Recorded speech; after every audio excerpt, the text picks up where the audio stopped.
Hello बच्चों, कैसे हो सभी। नाइन्थ के ईयरली एग्ज़ाम्स चल रहे हैं और हम यहाँ पर बात करते हैं नाइन्थ के एसएसटी जो पेपर है उसके इम्पोर्टेंट क्वेश्चंस।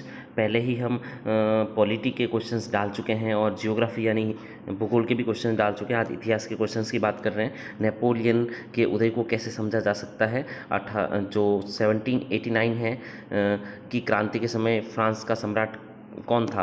अच्छा, the spirit of the laws इस पुस्तक के रचयिता कौन है और द सोशल कॉन्ट्रैक्ट बुक के रचयिता कौन है। इन दोनों में से एक क्वेश्चन 100% आता है और एक गांधी जी का भी एक बुक है, वो भी आपके क्वेश्चंस पूछा जाता है। जिन्होंने पहले वीडियो नहीं देखा है वो ज़रूर लास्ट वीडियो देखें। देखिए, ये सबसे इंपॉर्टेंट क्वेश्चंस मैंने निकाले हैं और उनमें से भी जो राइट लगे हैं वो ज़्यादा इंपॉर्टेंट है, तो उन पर बहुत ज़्यादा फोकस कीजिए। नहीं तो ये तो आपको पढ़नी ही है, क्योंकि पूरे बुक से जो ज़्यादा इंपॉर्टेंट क्वेश्चन है उन्हीं को हमने लिया है। जैकोबियन क्लब पर एक संक्षिप्त टिप्पणी लिखी है, इंपॉर्टेंट है, नेपोलियन बोनापार्ट से रिलेटेड है।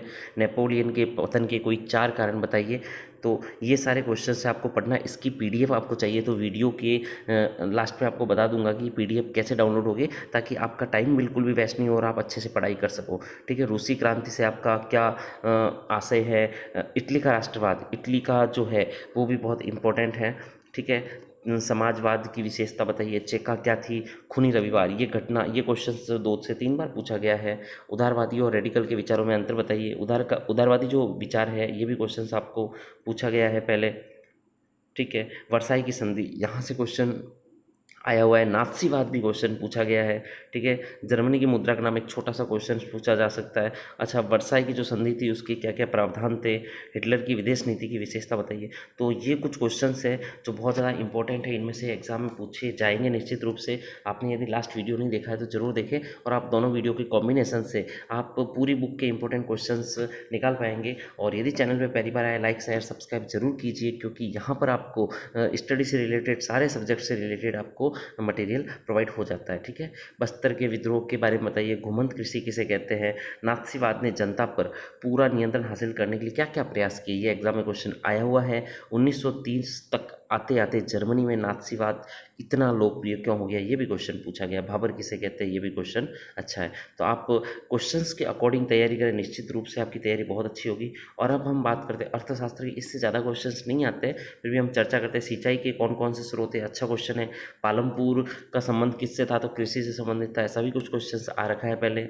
ठीक है, रबी और खरीफ की फसलों के नाम बताइए। हरित क्रांति से रिलेटेड क्वेश्चंस आया हुआ है। अच्छा, ये यहाँ से तो क्वेश्चन निश्चित रूप से ही आएगा। प्राथमिक, द्वितीयक और तृतीयक क्षेत्र है ना, प्राइमरी, सेकेंडरी एंड टर्सरी, कि कौन कौन से जो क्षेत्र है वो इसके अंदर शामिल होते हैं। बेरोजगारी क्या है, ये क्वेश्चन यहाँ से आना ही है। प्रसन्न और मौसमी बेरोजगारी में क्या अंतर, ये भी क्वेश्चन बहुत अच्छा है। सर्वाधिक साक्षरता वाला राज्य, ये आपका पहले भी आ चुका है। ठीक है, लिटरेसी रेट, सेक्स रेशियो यानी कि लिंगानुपात, और ये क्वेश्चंस आपके निश्चित रूप से आते ही एग्जाम में। ठीक है, मनरेगा क्या है। निर्धनता का क्या अभिप्राय है। बेरोजगारी और निर्धनता के कारणों को समझाइए, है ना। निर्धनता रेखा जो है उसका आकलन कैसे किया जाता है। तो ये क्वेश्चंस आपके अच्छे अच्छे क्वेश्चंस हैं।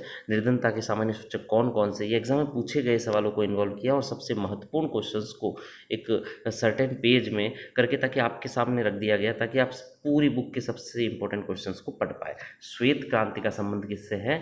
मानव पूंजी से क्या तात्पर्य है, ये एग्जाम में पूछा गया क्वेश्चन है। राष्ट्रीय ग्रामीण गारंटी योजना रोजगार जो अधिनियम है 2005, इसकी प्रमुख विशेषता है। तो आप मुझे लगता है कि आपको काफ़ी बेनिफिट मिलेगा। एग्जाम के बाद आप जरूर कमेंट कीजिए कि इनमें से काफ़ी क्वेश्चंस एग्जाम में आए हैं, कितने क्वेश्चंस आए, और वीडियो के नीचे आपको लिंक दे दी जाएगी जहां से आप इसका पेपर भी डाउनलोड कर पाओगे। तो ये आपको सारा पेपर यदि चाहिए तो आप वीडियो के नीचे जो लिंक है डिस्क्रिप्शन पे, उस पर क्लिक कीजिए और प्राप्त कीजिए। Thank you.